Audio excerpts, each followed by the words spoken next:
Hello, my name is Carol. I'm part of the Future Students team.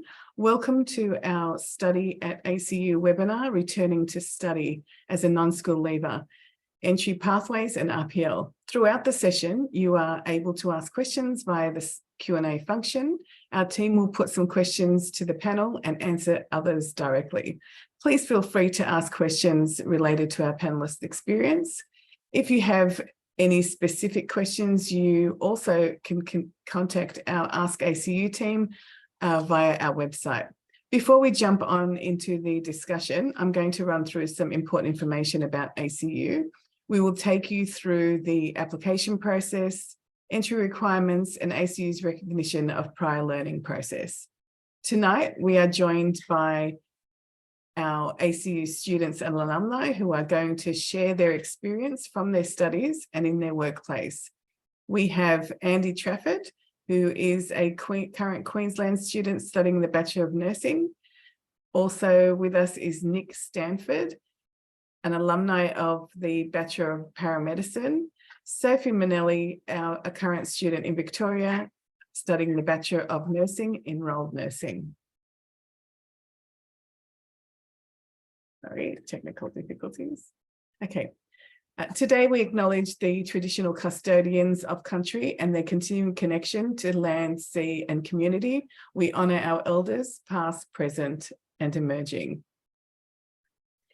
ACU is currently in the top 10 universities for graduate employment in Australia.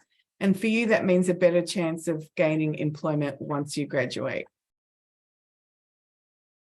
ACU offers a range of courses across 7 campuses in Australia, with the opportunity to study part of your degree on our Rome campus. Availability of courses differ from each campus or on each campus. We have minimum requirements and entry requirements for our course or for some of our courses. Minimum entry for each course will differ, so please check our course browser for details. Each course will include assumed knowledge and/or prerequisites. Difference being that assumed knowledge is not compulsory and prerequisites are compulsory. A selection rank is calculated from an ATAR plus any adjustment factors you may be eligible for.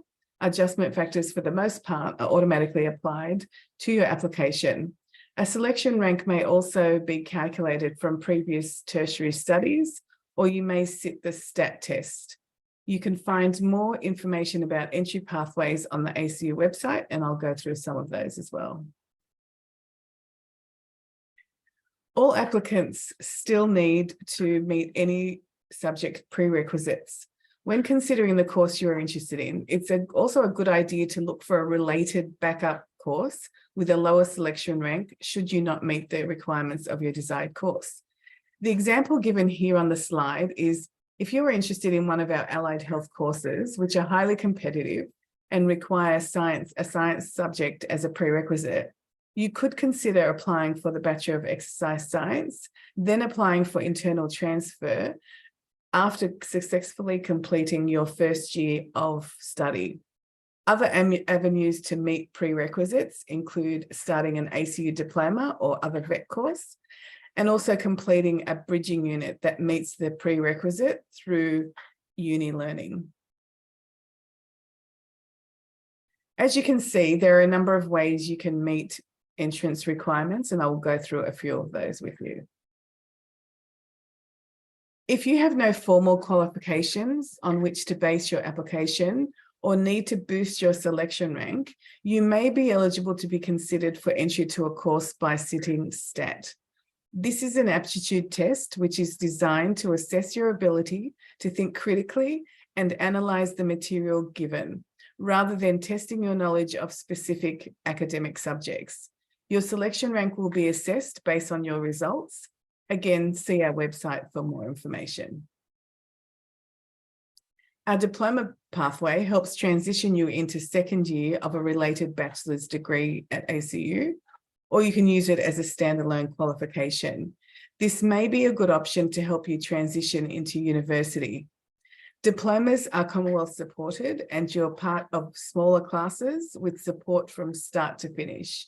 To be eligible for a diploma, you need to complete your year 12 with a minimum of ATAR of 50. There are a number of degrees you can transition into upon successful completion of your diploma, and we will go through those next. Here are the diplomas we have on offer at ACU and the campuses at which they are offered. So for example, if you successfully complete the Diploma of Education Studies, you may transition into the second year of a Bachelor of Education. So you've lost nothing, you still complete a bachelor's degree in 4 years. We also offer the certificates that you see on the screen now. They do not require an ATAR for entry and will also provide a pathway into a diploma or a bachelor's qualification. Our Foundation Studies program is ideal for students who did not receive an ATAR or did not get the mark to get into their bachelor's choice. This 35-week program is available at our Blacktown campus only, and it's free. Upon completion of the program, if you meet the required GPA, which is the grade point average, and the course requirements, you can apply for your desired course. For more information, search Foundation Studies on the ACU website. With our veteran program, if you or your parents are serving or have served in the Australian Defence Force, you may be eligible for our Veterans Entry Program, which is a family pathway.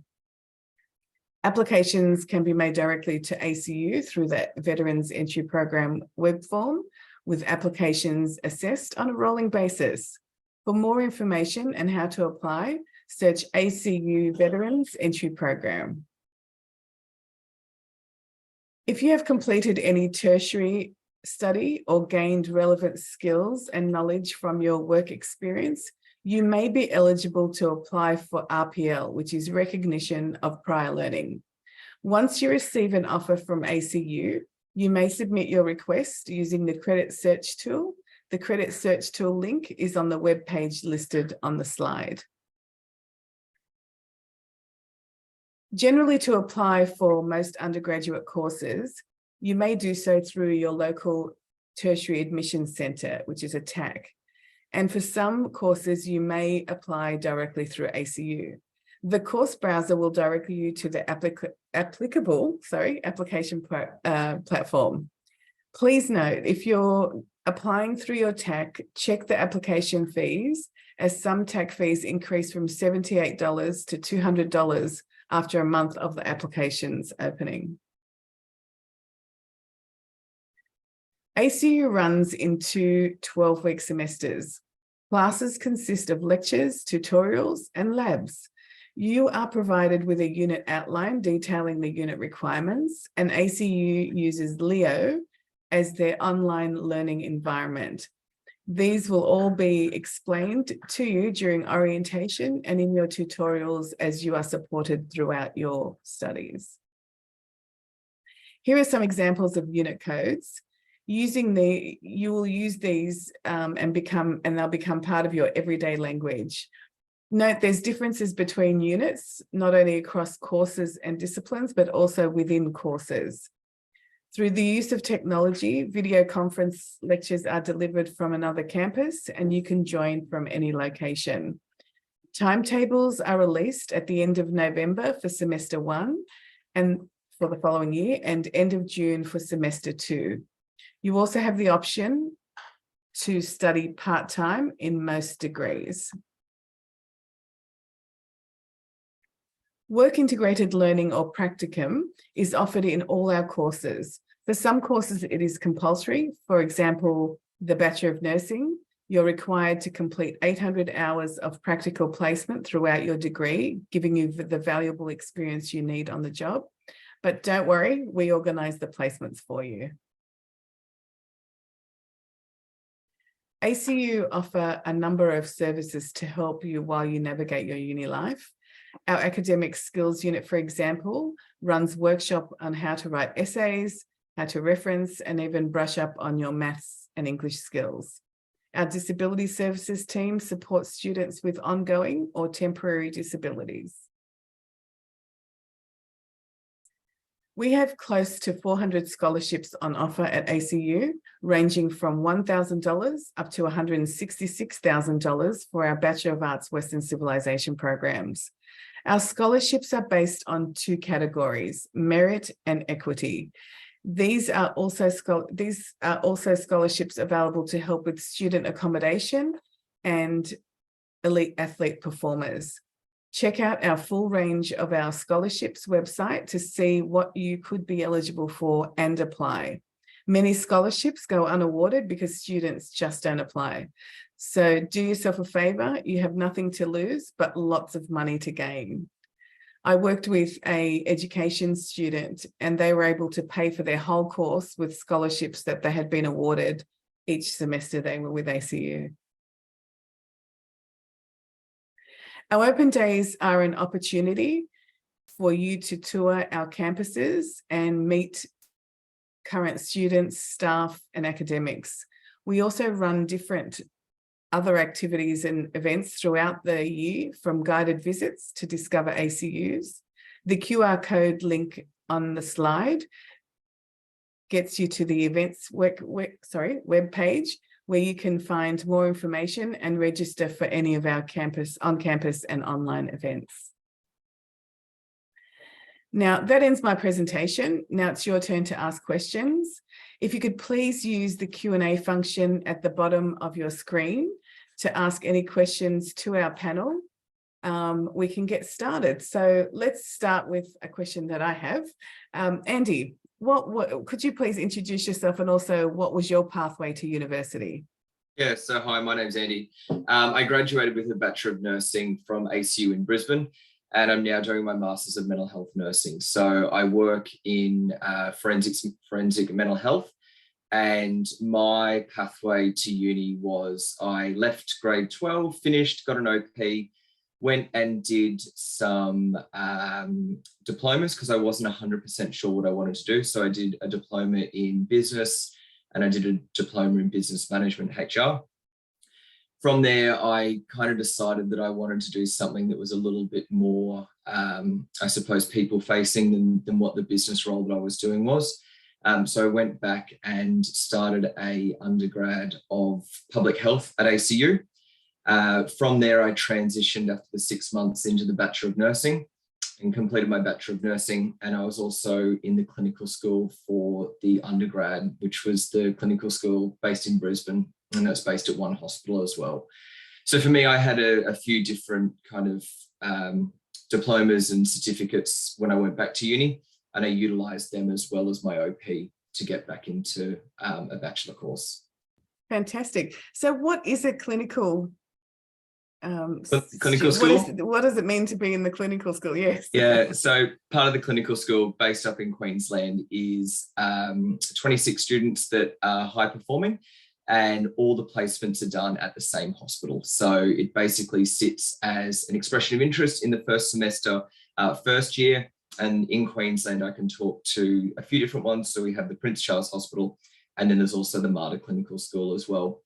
From there, you pop in an application to what clinical school you'd like to apply for, some rationale and reasoning, have an interview.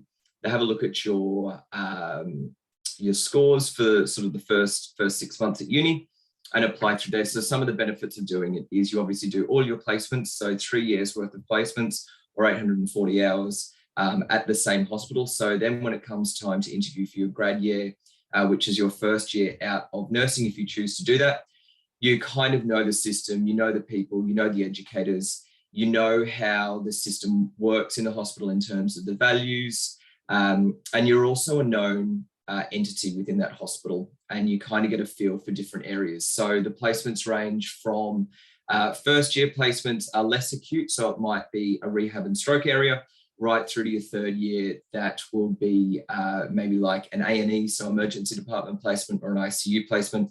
And that also includes a 4-week mental health placement. So that's obviously where my passion lay when I was an undergrad student, and went from there to continue working on. I've worked as a clinical nurse consultant, nurse unit manager, and also a registered nurse, and started my career as assistant in nursing.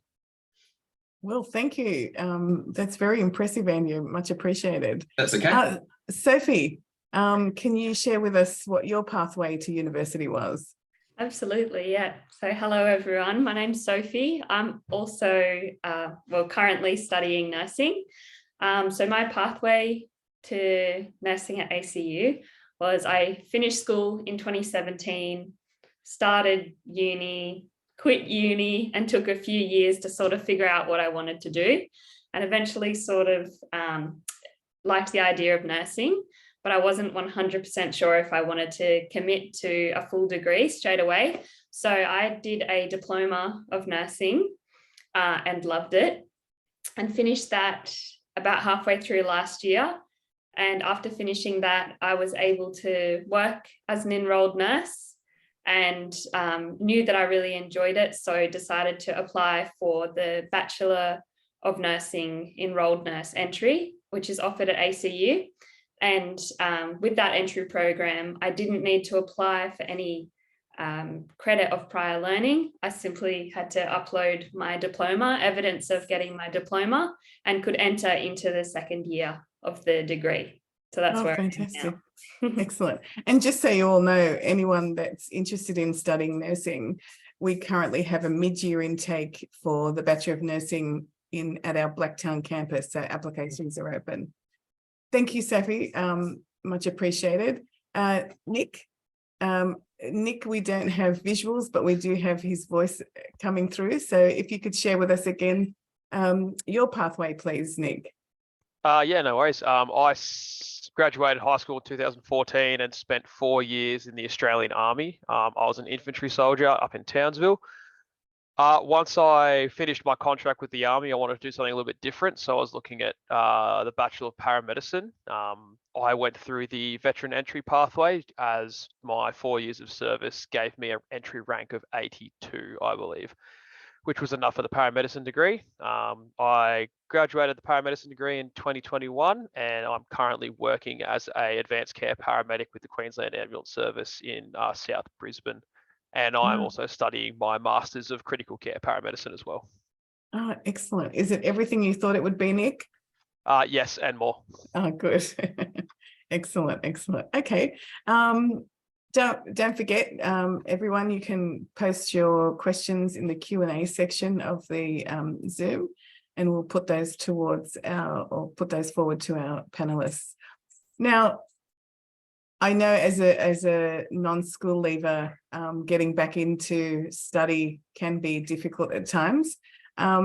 Sophie, would you mind sharing with us, how did you prepare yourself in the lead up to starting university? Sure, yeah. So going from TAFE study or diploma study to university, I found the workload definitely a little bit of a challenge. It's a big step up, and time spent studying was definitely, much more time. So I found cutting down on work, as sad as it is to lose money, was a really good step in preparing for coming back to uni. So I cut down from part-time to casual work, and was lucky enough to be eligible for Centrelink financial assistance. So I would definitely recommend that to anyone who's coming back to study, because especially when you're, well, for me, sort of wrapping your head around how it all works and attending classes and attending placements, you can feel the financial burden. Also to prepare, I attended open day and welcome fair events and bombarded all of the nursing staff and students with my questions, and also attended events which were specific to my course. So for the enrolled nurse entry program, thankfully there's a lot of support there, and there was a few face-to-face sessions where non-school leavers could attend and ask their questions. Excellent, thank you. We have a program that's started this year called ACU Thrive. So you get supported academically throughout your first year of study in your subject. So that's another way that we can support you as well. Now, we also have, just to help you out on the job side, we have ACU jobs on campus. So they range from being student ambassadors with the Future Students team. You could be working for Student Life. The pay rate is anywhere from $30 to $40 an hour. So if you join us, you're eligible to apply for those jobs as well. Andy, could you share it with us, please? What did you do to prepare yourself in the lead up to university? Yeah, I think for me, my biggest thing was finding a group of friends that were also going back to uni to study. And it just sort of happened that a couple of my friends from a previous employment were starting at the same time as me. So for me, it was also attending, like Sophie said, the open days to get a feel for what it actually looked like.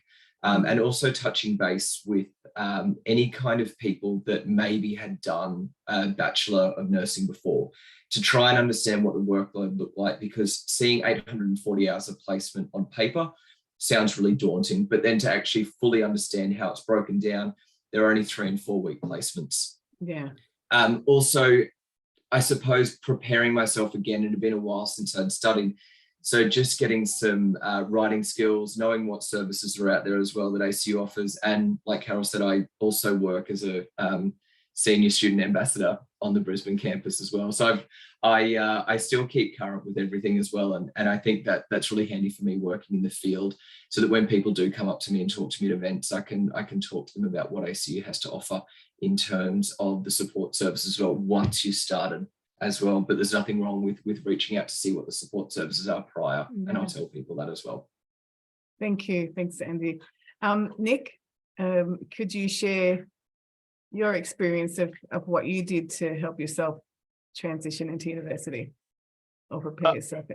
I'm not going to lie, I discharged in December 2018 and was in university within a couple of months in 2019. So it was a bit of a culture shock for me in terms of leaving the military and going into what is civilian life at its core, which is going to university. I had a lot of help in terms of the veterans contacts at the university. Same as Andy, I attended the open days to get a feel of the university, and I had some help from students who had left the army before me to go to ACU and had given me an idea of what it was like in the paramedicine degree specifically as well. But basically, yeah, it was just kind of like a leave one spot, move to another, and just hit the ground running. Okay, thank you. Are any of you parents, Andy, Sophie, or Nick? Only to dogs. Same. Okay, one of the questions we've been asked is what support is available for parents returning to study. Again, these are all the same supports that are open to all non-school leavers and school leavers to help you. If there's any specific help that you require, please don't hesitate to contact our Ask ACU centre, and they will be able to help you specifically with anything that you need in terms of parental help. Okay, and in terms of support, what sort of support services did you use, Sophie, when you started with ACU? Sure. So I still, after one semester of being at the uni, have bombarded Ask ACU. I found them to be really helpful. So Ask ACU is mostly students who work there who know everything about ACU. So they've got a desk on campus, and they can also be contacted on the phone or email or live chat online from Monday to Friday. So they've been really supportive for me to just figure out the online learning platform and any questions that I've had. Other than that, I've attended some past sessions, so I found that really helpful, coming from sort of not a super academic background, and starting uni subjects, as I said, was a bit of a challenge, writing essays, and that was all a little bit new. So past sessions are non-compulsory classes that are run for some of the larger cohort subjects, run by a past student who's excelled in the subject, and it's just a really non-intimidating environment to sort of ask all of your dumb questions, and yeah, that's been really helpful for me. Fantastic. And that's another job you could apply for as a past leader. Exactly, yeah. As well, yeah.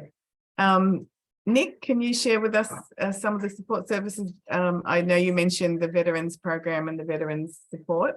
Were there any other services that you used throughout your studies?